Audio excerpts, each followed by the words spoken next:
నిన్న ప్రెస్ మీట్లో మరి ముఖ్యమంత్రి గారితో పాటు పలువురు మంత్రులు మరి చాలా తీవ్రమైనటువంటి ఆరోపణలు మరి సత్యదూరమైనటువంటి మాటలు చెప్పి తెలంగాణ రాష్ట్ర ప్రజల్ని మళ్ళీ పక్కదోవ పెట్టే ప్రయత్నం చేశారు. మొదట ఉప ముఖ్యమంత్రి గారు మరి గౌరవనీయులు భట్టి విక్రమార్క గారు మరి అపారమైన రాజకీయ అనుభవం కలిగినటువంటి నాయకుడు, మరి స్వతహాగా కాంగ్రెస్ పార్టీ బ్రీడ్ అంటే ఆయన స్వతహా కాంగ్రెస్ పార్టీ నుంచి వచ్చినటువంటి వ్యక్తి కాబట్టి కొన్ని మాటలు కొన్ని వాస్తవంగా దగ్గరికి కాకుండా ఏదో ఆరోపణలు చేయాలి బీఆర్ఎస్ పార్టీ పైన మా నాయకుల పైన చేయాలని ఒక ప్రెస్లో మాట్లాడాల్సిన అవసరం ఉంది పార్టీ పైన ఉద్దేశంతో మాటలు కనపడతాం తప్ప వాస్తవాలు కనపడలేదు. మొదట కేటీఆర్ గారి భాష గురించి వారు మాట్లాడడం చాలా హాస్యాస్పదంగా అనిపించింది నాకు. కేటీఆర్ గారి భాష పట్ల వారు అభ్యంతరం వ్యక్తం చేసి కేటీఆర్ గారి భాష మార్చుకోవాలా, తన పద్ధతి మార్చుకోవాలా, చదువుకున్న వ్యక్తి ఇలా మాట్లాడవచ్చా అని మాట్లాడడం చూస్తూ ఉంటే మరి అందరూ కూడా ప్రజలందరూ కూడా ముక్కున వేలేసుకుంటున్నారు. ఎందుకు అంటే మరి వారి ముఖ్యమంత్రి వారు స్వతహాగా ముఖ్యమంత్రి ఉన్నటువంటి ఉప ముఖ్యమంత్రి భట్టి విక్రమార్క గారు ముఖ్యమంత్రి ఉన్నటువంటి రేవంత్ రెడ్డి గారి యొక్క భాషని ఎప్పుడైనా సరిదిద్దుకోమని చెప్పి ప్రయత్నం చేశారా? వారు మాట్లాడినటువంటి భాష అనేక సందర్భాల్లో మరి చాలా వల్గర్గా అంటే మన తెలంగాణలో హైదరాబాద్లో గలీజ్ భాష అంటాం మనం, చాలా చీప్ మాటలు మాట్లాడిన సంగతి అనేక సందర్భాల్లో చూసాం. ముఖ్యమంత్రి కాకముందు ముఖ్యమంత్రి అయిన తర్వాత కూడా అదే పద్ధతి అదే ధోరణిలో ముందుకు వెళ్తా ఉన్నారు. వారు ఒకనొక సందర్భంలో మానవ బాంబులు అని చెప్పినారు. మానవ బాంబులుగా వెళ్ళి మేము వారి ఆత్మాహుతి దాడులు చేస్తామని చెప్పినారు. పేగులు మెడలేసుకొని చెప్పి తిరుగుతామని చెప్పినారు. వ్యక్తిగతంగా దూషణలు అనేక సందర్భాల్లో అనేక వ్యక్తులని అనేక నాయకులని అనేక పార్టీల వారిని మరి వారు వాడిన భాష ఒక్కసారి గుర్తు చేసుకోవాల్సిన అవసరం ఉందని చెప్పేసి నేను భట్టి విక్రమార్క గారికి తెలియజేస్తా ఉన్నాను. మరి అపారమైన అనుభవం ఉన్నటువంటి మా నాయకుడు తెలంగాణ రాష్ట్ర సాధనకై మరి ఒక్కడిగా 2000 కోట్ల బయలుదేరి తెలంగాణ రాష్ట్ర సాధించిన తెలంగాణని దేశంలోనే అగ్రగామి రాష్ట్రం నిలబెట్టినటువంటి నాయకుడు మా కేసీఆర్ గారిని కూడా చాలా సందర్భాల్లో మరి వయసుకు కూడా గౌరవం ఇవ్వకుండా మరి దుర్భుషలాడినటువంటి ఆ దుర్భాష చాలా అంటే చాలా చాలా నీచంగా చాలా ఘోరంగా మాట్లాడిన సందర్భాలు మరి నేను ఈ సందర్భంగా నేను భట్టి విక్రమార్క గారికి నేను గుర్తు చేయదలుచుకున్నాను. నిజంగా కూడా మరి అల్టిమేట్గా ఒక మంచి మాట మాట్లాడారు. మీరు మంచి సాంప్రదాయం ఉండాలా, రాజకీయాల్లో భాషలు మాట్లాడకూడదని చాలా సందర్భాలు చెప్పినారు. కానీ అది మీ ముఖ్యమంత్రి మీ నాయకుడికి ముఖ్యమంత్రి రేవంత్ రెడ్డి గారు చెప్తే బాగుంటుంది. వారు మాట్లాడిన భాష మరి ఏ రకంగా ఉందో మీరు పక్క ఉన్న సందర్భాల్లో అనేక సందర్భాలు మాట్లాడారు. మీరు పక్కకు ఉన్నప్పుడు అభ్యంతరం వ్యక్తం చేయాలి. సరే మీరు పదవిలో ఉప ముఖ్యమంత్రి ఉండొచ్చు, కానీ రాజకీయంగా మీరు సీనియర్ కాంగ్రెస్ పార్టీ నాయకుడు, డిఎన్ఏ స్వతహాగా మీరు కాంగ్రెస్ పార్టీ కాబట్టి మీరు సూచనలు సలహాలు ఇవ్వచ్చు, అవసరం ఉంటే మీరు ట్యూషన్ కూడా పెట్టవచ్చు. వారికి ట్రైనింగ్ ఇచ్చి భాష ఎలా ఉండాలా, ఎలా మాడితే రాష్ట్రం బాగుంటుంది, ఎలా పోతే పద్ధతి ప్రకారం ఉంటుందని చెప్పొచ్చు. మీతో కాకపోతే ఇంకా జాతీయ స్థాయిలో ఉన్నటువంటి మీ నాయకత్వాన్ని కూడా ఆహ్వానించి వారికి ట్రైనింగ్ క్లాస్ ఇప్పించచ్చు. నేను స్వతహాగా అంటే దగ్గర 3.5 దశాబ్దాల నుంచి కూడా రాజకీయాలు చూస్తూ ఉన్నాం. ఇటు తెలుగు గతంలో ఉన్నట్టు ఉమ్మడి రాష్ట్రం కానీ తెలంగాణ రాష్ట్రంలో దేశవ్యాప్తంగా కూడా చూస్తూ ఉన్నాం. కానీ ఇంత హీనంగా ఇంత దిగజారుడు భాష నేను ఎప్పుడు కూడా చూడలేదు. అది కూడా ఒక బాధ్యత పదవిలో ఉండి. కాబట్టి భట్టి విక్రమార్క గారికి నేను ఒకటే సూచన సలహా నాకు అభిప్రాయాన్ని నేను మా పార్టీ తరఫున ప్రజలందరూ కూడా ఏమనుకుంటున్నారో మరి తెలియజేసుకున్నాను. ముఖ్యమంత్రి రేవంత్ రెడ్డి గారి భాష మార్చుకుంటే తప్పకుండా అదే ఒక రెస్పాన్స్ అందరి నుంచి అన్ని పార్టీల నుంచి వస్తుంది. స్వతహాగా మేము ఇప్పుడు అపోజిషన్ పార్టీలో ఉన్నాం. మేము ఈరోజు విపక్షంలో ఉండి కూడా మేము జాగ్రత్తగా ఉండి ప్రజల పక్షాల నుండి పోరాడాల్సినటువంటి బాధ్యత మా పైన ఉంది. కాబట్టి ప్రభుత్వం కళ్ళు తెరిపించాల్సిన బాధ్యత మా పైన ఉంది. మీ తొందరలో ఏం లేవు. కానీ మీరు మాట్లాడే భాష మీరు మాట్లాడే మాటను తప్పకుండా దానికి జవాబు ఇవ్వాల్సిన అవసరం ఉంది కాబట్టి తప్పకుండా కొన్ని సందర్భాల్లో మాట్లాడతాం. కాబట్టి మీరు కూడా దయచేసి మీ ముఖ్యమంత్రి గారికి సరిదిద్దే ప్రయత్నం చేయండి, మంచి భాష నేర్పియండి, మంచి సాంప్రదాయానికి తెరలేపండి. అది మీ తరపున వస్తే తప్పకుండా మా తరపు కూడా వస్తుందని చెప్పేసి కూడా ఈ సందర్భంగా నేను మన ఉప ముఖ్యమంత్రి బట్టి విక్రమార్కి తెలియదలుచుకున్నాను. అయితే వారు ఈ 6వ తారీఖున ఏప్రిల్ 6వ తారీఖున పెద్ద ఎత్తున మేము బహిరంగ సభ పెట్టబోతామన్నాం. మేము చేసిన పనులు చెప్తాం, చేయబోయే పనులు చెప్తాం. ఖచ్చితంగా ఆ సభలో ప్రజలకు సమాధానం చెప్పాల్సిన అవసరం ఉన్నది. మీరు ఇచ్చిన హామీలు, మీరు ఇచ్చినటువంటి వాగ్దానాలు ప్రజలను ఏ రకంగా మోసం చేసి మీరు అధికారంకి వచ్చినారో ఆ మోసాలకి జవాబు చెప్పాల్సిన అవసరం ఉంది. ప్రజలందరూ కూడా వేచి చూస్తున్నారని చెప్పి సందర్భంగా మనవి చేస్తా ఉన్నాను. చాలా అంటే చాలా మాట వారు ఎంత ఒక అబద్ధాన్ని ఎంత అందంగా చెప్తే అబద్ధం నిజమైపోతుంది అనుకుంటా ఉన్నారు.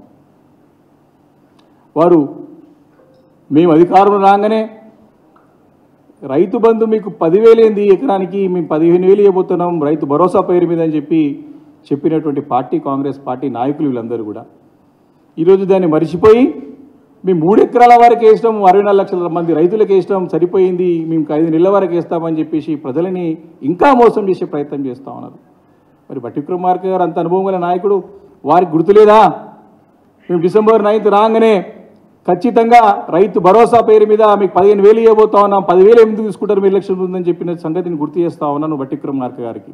దానిపైన ఖచ్చితంగా ఏప్రిల్ 6th సమాధానం చెప్పాల్సిన అవసరం ఉంది. ఎప్పటిలోగా ఇస్తారు, ఎప్పటి నుంచి స్టార్ట్ చేస్తారు, తప్పకుండా సమాధానం చెప్పాలి. ప్రజలు వేచి చూస్తున్నారు, రైతులు వేచి చూస్తున్నారు, రైతాంగం అంతా చూస్తూ ఉన్నారని చెప్పేసి మీ సందర్భంగా నేను వారిని ప్రశ్నిస్తూ ఉన్నాను. అంతేకాదు డిసెంబర్ 9 రాగానే 2 లక్షల రుణమాఫీ, అప్పుడు పిసిసి అధ్యక్షుడిగా ఇప్పుడు ముఖ్యమంత్రి అయిన మరి 2 పదవులను ఇప్పుడు పిసిసి అధ్యక్షుడు ముఖ్యమంత్రిగా ఉన్నటువంటి రేవంత్ రెడ్డి గారు, బట్టి విక్రమార్క గారు, అనేక మంది మరి ఇప్పుడు మంత్రులు అందరూ ఆ రోజు కూడా డిసెంబర్ 9వ తారీఖున మీకు ఖచ్చితంగా రుణమాఫీ సంతకం పెడతాం, రుణమాఫీ చేస్తాము, రుణం తీసుకోకపోతే పోయి బ్యాంకులో రుణాలు తెచ్చుకోమని చెప్పిన మాట వాస్తవం కాదా? దానిపైన వివరణ ఇవ్వాల్సిన అవసరం ఉన్నది. ఖచ్చితంగా ఏప్రిల్ 6th ఆ సమాధానం గురించి ప్రజలందరూ కూడా వేచి చూస్తారని చెప్పేసి ఈ సందర్భంగా నేను మనవి చేస్తూ ఉన్నాను. కాబట్టి ఇంక అనేక వాగ్దానాలు. ఈరోజు రైతు కూలీలకు కూడా 12,000 ఇస్తామని చెప్పినారు. ఈరోజు మరి అదేవిధంగా కౌలు రైతులకు ఇస్తామని చెప్పినారు. ఏమి కూడా అసలు ఇప్పుడు రైతు బీమాకు సంబంధించినటువంటి ఒక డబ్బులు కడతరా లేదని కూడా ప్రశ్న ఉత్పన్నం అవుతుంది. దానిపైన సమాధానం చెప్పాల్సిన అవసరం ఉన్నది. కాబట్టి అనేక వాగ్దానాలు చేసి, తప్పుడు వాగ్దానాలు చేసి, ఫాల్స్ ప్రామిసెస్ చేసి, ప్రజలకి తప్పుదో పట్టించి, ప్రజలని చాలా అబద్ధాలాడి ఏదో రకంగా అధికారంలో రావాలని చెప్పేసి అధికార దాహంతో అనేకమైన ఫాల్స్ ప్రామిసెస్, రాంగ్ ప్రామిసెస్ చేసి ఏదో రకంగా అడ్డదారుల మీద అధికారంలోకి వచ్చారు. ఇప్పుడు వాటన్నిటి కూడా సమాధానం చెప్పాలా, చేస్తారా, ఎప్పుడప్పుడు చేస్తారా అని చెప్పేసి ఈ సందర్భంగా నేను డిమాండ్ చేస్తూ ఉన్నాను.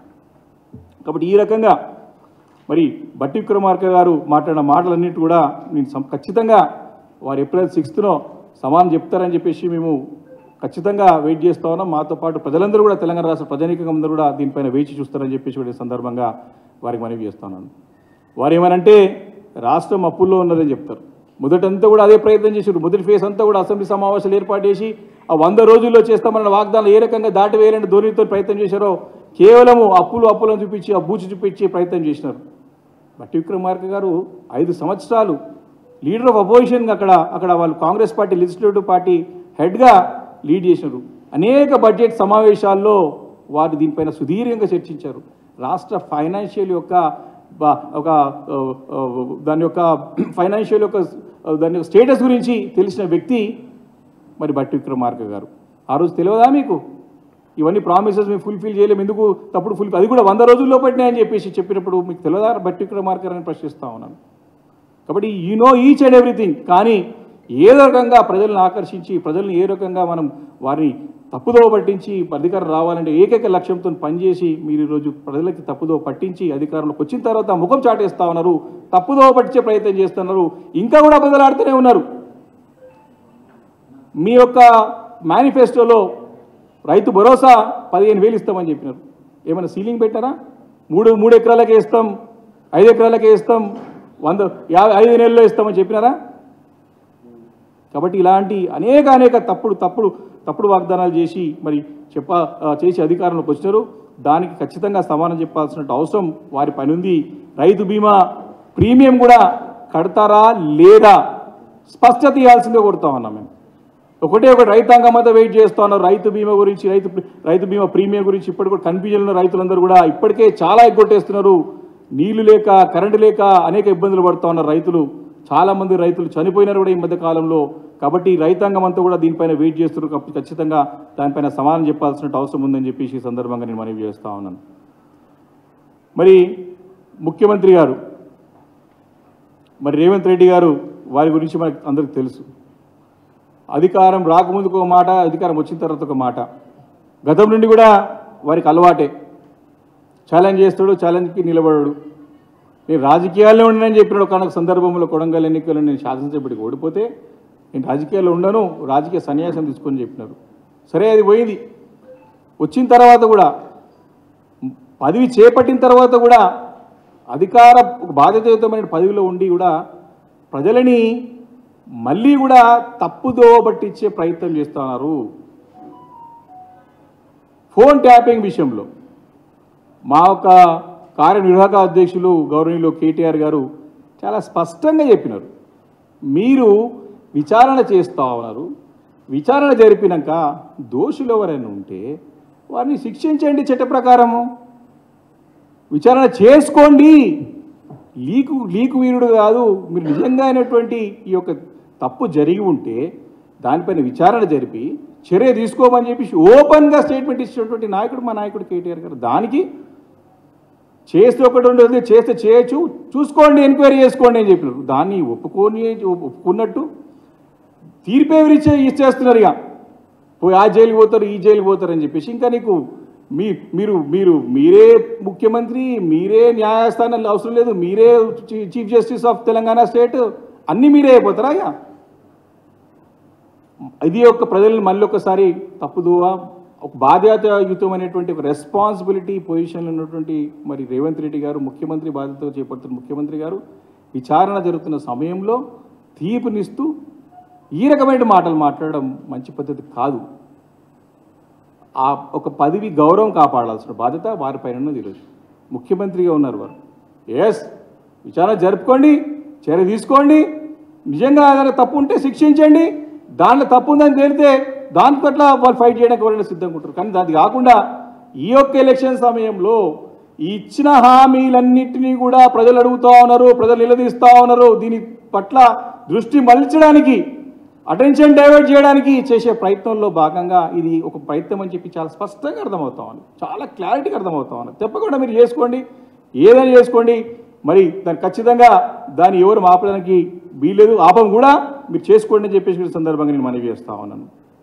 మరి రేవంత్ రెడ్డి గారు ముఖ్యమంత్రిగా నేనే, పిసిసి అధ్యక్షుడిగా నేనే అని చెప్పేసి చేవెళ్ళ సభలో చెప్పినారు. ఈ ఎలక్షన్ ఒక్కసారి మనకి డేట్స్ రాగానే, షెడ్యూల్ రాగానే ఇప్పటి నుంచి నా ముఖ్యమంత్రి పని కానీ పిసిసి బాధ్యత, ఇప్పుడు రేపటి నుంచి పిసిసి బాధ్యత చేపడుతున్నా, దమ్ముంటే ప్రశ్న ఒక ఛాలెంజ్ చేశాడు బీఆర్ఎస్ పార్టీకి, మీ అభ్యర్థులను ప్రకటించండి, ఒక్కటైనా గెలుస్తారా అని చెప్పేసి ఛాలెంజ్ ఇస్తున్నారు. ఈరోజు బీఆర్ఎస్ పార్టీ దాదాపు అంతా అభ్యర్థులు ప్రకటించి ప్రచారంలో దూసుకుపోతూ ఉన్నాం, కలుసుకుంటూ ఉన్నాం, ప్రజల్లో వెళ్తూ ఉన్నాం, ప్రజా సమస్యలను ఎత్తి చూపుతూ ఉన్నాం. మరి పిసిసి అధ్యక్షుడు అన్నటువంటి రేవంత్ రెడ్డి గారు ఇంకా అభ్యర్థులను వెతుకులాడుతూ రోజు మా పార్టీ ఎమ్మెల్యే, మా పార్టీ నాయకులింటి చుట్టుపడి తిరుగుతున్నాడు. ముఖ్యమంత్రి నాయకులింటికి పోతున్నాడు. ఇంత దిగజాడు రాజకీయం నేను తెలివచ్చినప్పుడు దగ్గర స్వతహాగా రాజకీయ కుటుంబం నుంచి వచ్చిన 1988-89 చూస్తున్న రాజకీయాలు ఏ ముఖ్యమంత్రి ఎవరు ఇళ్లలోకి తిరిగిన చూడలే. నేను ఎలక్షన్ ప్రతి ఇంటికి తిరుగుతున్నాడు. ఎందుకు? అభ్యర్థులు లేక. ఎవరేమో ఛాలెంజ్ చేసినాడు బీఆర్ఎస్ పార్టీకి, మీ అభ్యర్థులు లేరు, డిక్లేర్ చేయండి అని చెప్పినాడు. డిక్లేర్ చేసినాం, పని చేస్తున్నాం. మీకు చేతగాక, మీకు అభ్యర్థులు లేక ఇక్కడ తిరుగుతున్నారు. మీరు ఎవరి నెలలో తిరుగుతున్నారు? ఎవరింటికి పంపిస్తున్నారు? ఏం ప్రయత్నం చేస్తున్నారు? ఈరోజు ముఖ్యమంత్రి బాధ్యత వదిలిపెట్టేసి ఈరోజు పిసిసి బాధ్యత స్వతహాగా కూడా చూస్తుంటే బాధ అనిపిస్తూ ఉంటుంది. ఇప్పుడు రేవంత్ రెడ్డి గారు అపోజిషన్లో కూడా మంచిగా ఉండే, ఇప్పుడు బాధ్యత వచ్చిన తర్వాత అంటే ఢిల్లీని చూసుకోవాల్సి వస్తున్నది, ఈడ గల్లీని చూసుకోవాల్సి వస్తున్నది. ఇప్పుడు ఈడ సాటిస్ఫై చేయాలి, ఆడ సాటిస్ఫై చేయాలి, అక్కడ పంపించాలి, ఇక్కడ చూసుకోవాలా. చాలా టెన్షన్లు ఉన్నట్టు అనిపిస్తుంది నాకైతే. క్యాండిడేట్లు దొరకక, గెలిచే క్యాండిడేట్ లేరని చెప్పేసి క్యాండిడేట్లు వెతుకొని మా క్యాండిడేట్స్కొని పెట్టుకొని ఇంకా కూడా దొరకక మరి మా పార్టీ నాయకులు ఇంటి చుట్టుముట్టు తిరుగుతున్న సందర్భం కళ్ళ కట్టినట్టు కనపడతా ఉంది. ఈరోజు పరిపాలన గాలికి వదిలేసినాడు. కాబట్టి ఈ ఎన్నికల్లో ఏ రకంగా మళ్ళీ సీటు రాకపోతే నా పదవి పోతుందని భయంతో ఉన్నాడు. అటు ఢిల్లీలో మీద చూసుకోవాలి. మళ్ళీ ఇంతకుముందు మొన్ననే చెప్పారు ఏటీఎం అయిపోయింది తెలంగాణ రాష్ట్రం, ఢిల్లీ కాంగ్రెస్ పార్టీకి ఈరోజు స్పష్టంగా ఏటీఎం అయిపోయిందని చెప్పినారు. అది నిజమే అనిపిస్తుంది చూస్తూ ఉంటే. ఈరోజు చిన్న వాస్తవం చూస్తున్నట్టయితే వారన్న మాటలు చూస్తుంటే కొంచెం ఆశ్చర్యం అనిపిస్తుంది. వారు ఈరోజు ఏ రకంగా ప్రత్యక్షంగా ప్రోత్సహిస్తున్నారు అంటే వేరే పార్టీకి సంబంధించిన నాయకులని పిలిపించుకొని వారిని మరి చేర్పించుకొని అభ్యర్థులుగా ప్రకటించి మరి గతంలో వారు మాట్లాడిన మాటలని మరి డివైడ్ అవుతా ఉన్నారు. అధికారం రాకముందుకు ఒకలాగా, అధికారం వచ్చిన తర్వాత ఒకలాగా. ఎందుకు వారి సీటు కాపాడుకునే ప్రయత్నం కనపడతా ఉంది. ఇదంతా కూడా స్పష్టంగా వారు ఏమన్నారు, వారు మా పార్టీ నాయకుడు మరి సికింద్రాబాద్ పార్లమెంట్లో వాళ్ళకి అభ్యర్థి లేక దొరకక ఏ అభ్యర్థి తీసుకుపోయారు వారి మాటల్లోనే విందాం. వారే గతంలో ఏమన్నారు, అభ్యర్థి గురించి ఏమన్నారు ఒకసారి మాటలు విందాం. ఒక్కసారి వినిపిస్తా. నేను మీ మాట వింటే మనకే ఆశ్చర్యం అనిపిస్తుంది. దానం నాగేందర్ పంజగుట్ట చౌరస్తాల దివాంచి దగ్గర బీడీలు అమ్మేటోడు. ఏమది? దానం నాగేందర్ పంజగుట్ట చౌరస్తాల దివాంచి దగ్గర బీడీలు అమ్మేటోడు. ఏంది అర్థం కదా? దానం నాగేందర్ పంజగుట్ట చౌరస్తాల దివాంచి దగ్గర బీడీలు అమ్మేటోడు. అర్థం కదా మళ్ళీ. దానం నాగేందర్ పంజగుట్ట చౌరస్తాల దివాంచి దగ్గర బీడీలు అమ్మేటోడు. ఇక్కడ నాకు తెలియదు ఆయనే అన్నాడు. సరే ఇంకొకటి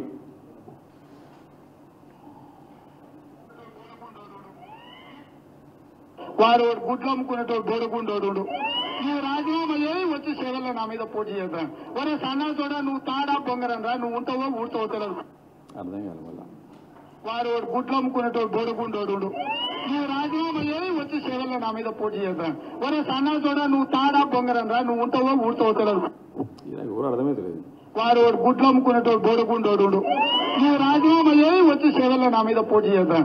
ఒరే సన్నా చూడ నువ్వు తాడా పొంగరం రా, నువ్వు ఉంటావో ఊడుతావో తెలియదు. ఇంకా అర్థం కాలేదా? వాడు గుడ్లు అమ్ముకునేటోడు బోడగుండోడు. నువ్వు రాజీనామా చేయి వచ్చి సేవల్లో నా మీద పోటీ చేద్దాం. అయితే ఇది వారు ఇప్పుడే ఆ ఇద్దరు అభ్యర్థులను ఆయనే దూషించిండు, తిట్టిండు. నిన్న వాళ్ళిద్దరు అభ్యర్థులు నాకు అపారమైన గౌరవం ఉన్నది. నాకు మంచి మిత్రులు, వాళ్ళు గతంలో పనిచేసిన. నేనన్న మాటలు కాదు అవి, వారన్న మాటలే. వారి యొక్క భాషలనే మనం విన్నాం. అయితే ఈ రకంగా ఆల్రెడీ పదవిలో ఉన్నటువంటి సరే ఒక్కొక్కరు సందర్భం ఒక్కొక్క వ్యక్తి ఒక టైప్ కాబట్టి ఈ రకంగా మాట్లాడి వారిని తీసుకుపోయి ఈరోజు అభ్యర్థి ప్రకటించుకున్నాడు. అయితే ఇంకొక మాట కూడా ఉంది, ఇంకో స్టేట్మెంట్ ఉంది. ఇవన్నీ నాకు సోషల్ మీడియా అందరూ పంపిస్తాను. నాకే చూస్తుంటే బాగా అనిపిస్తుంది. ఏంది కరెక్ట్ మాడుతున్నా తప్పు మాడుతున్నా అర్థమవుతలేదు. పార్టీలో ఎన్నికైన వాళ్ళు రాజీనామా చేయకుంటే ఇంకొక పార్టీలో ఫిరాయిస్తే హత్యలు అత్యాచారాలు చేసిన వాళ్ళకి ఎంత కఠినమైన శిక్షలు అమలు చేస్తున్నారు. ఉరి తీసే విధానాన్ని ఈరోజు రాజ్యాంగంలో సవరణ తీసుకురావాల్సిన పరిస్థితులు ఉన్నాయి. ఏ కోశాన కూడా ఒక పార్టీ సింబల్ మీద ఎన్నికైన ప్రజాప్రతినిధి పార్టీ మారితే మరి క్షణమే వారి సభ్యత్వం రద్దు చేసే విధంగా రాజ్యాంగ సవరణ తీసుకురావాల్సిన అవసరం ఉన్నది. అంటే ఏ పార్టీ పైన వ్యక్తి గెలిస్తే వేరే ఆ సింబల్ పైన రాజీనామా ఇక్కడ పోతే అత్యాచారమైనటువంటి నేరమైనటువంటి అంత నేరంతో పరిగణించి ఉరిశిక్ష చేసే విధంగా చేయాలి. రెండోది ఇంకో స్టేట్మెంట్ తెచ్చింది మరి ఇంకో. కాబట్టి ఈ రకమైనటువంటి మాటలు మాట్లాడి రాళ్లతో కొట్టాలని చెప్పి ఇంకో సందర్భం అది కూడా డైలాగ్ చూసినాం. మరి రేవంత్ రెడ్డి గారు మరి ఇప్పుడు ఏం చేయమంటారు? దీనికి సమాధానం మరి పిసిసి అధ్యక్షుడిగా ముఖ్యమంత్రి రేవంత్ రెడ్డి గారు సమాధానం చెప్తారా ప్రజలకి? ఏప్రిల్ 6న జరిగే బహిరంగ సభలో చెప్తారా, లేకపోతే మీరు ప్రెస్ మీట్ చెప్తారా? చెప్పాల్సినటువంటి అవసరము ప్రజలు కూడా అందరూ కూడా వెయ్యి కన్నులతో వేచి చూస్తున్న సంబంధి కోరుతా ఉన్నాం. మీరన్న మాటలే, మేమన్న మాటలు కాదు. కాబట్టి ఇంత పెద్ద ఎత్తున ప్రజలను మోసం చేసుకుంటూ, ప్రజలని మభ్యపెడుతూ, ప్రజలని పక్కదారి పట్టిస్తూ ముఖ్యమంత్రి పదవి చేపట్టినా, మంత్రి పదవి చేపట్టినా, మరి వాళ్ళ ఈ యొక్క పార్లమెంట్ ఎన్నికల్లో వారి యొక్క సీట్లు గెలుచుకోవడానికి చేసే ప్రయత్నాల్లో భాగంగా చేస్తున్న ప్రయత్నాలు ఇవన్నీ కూడా స్పష్టంగా కనపడతా ఉన్నాయి. ఈరోజు పరిపాలనని గాలికి వదిలేసినారు. ఈరోజు తీవ్రమైనటువంటి మరి సంక్షోభం దిశగా వెళ్తున్నారు. ఈరోజు సాగునీరు లేక, తాగునీరు లేక అటు పట్టణాల్లో, ఇటు హైదరాబాద్ నగరంలో, గ్రామీణ గ్రామాల్లో రైతులు రోడ్లపైనకి వస్తున్నారు. రైతులు రోడ్లపైనకి వచ్చి ధర్నాలు చేస్తూ ఉన్నారు. వ్యవసాయ శాఖ మంత్రి ఎక్కడున్నాడా అని చెప్తే 24 గంటలు మాట్లాడుతున్నాడు రైతులతోనని చెప్తున్నాడు. నాకైతే ఇక్కడ కనపడతలేదు, రైతులతో కనపడతలేడు. ఆయన ఫుల్ బిజీ తిరుగుతున్నాడు, ఇక్కడ జాయినింగ్ బిజీలు ఉన్నాడు.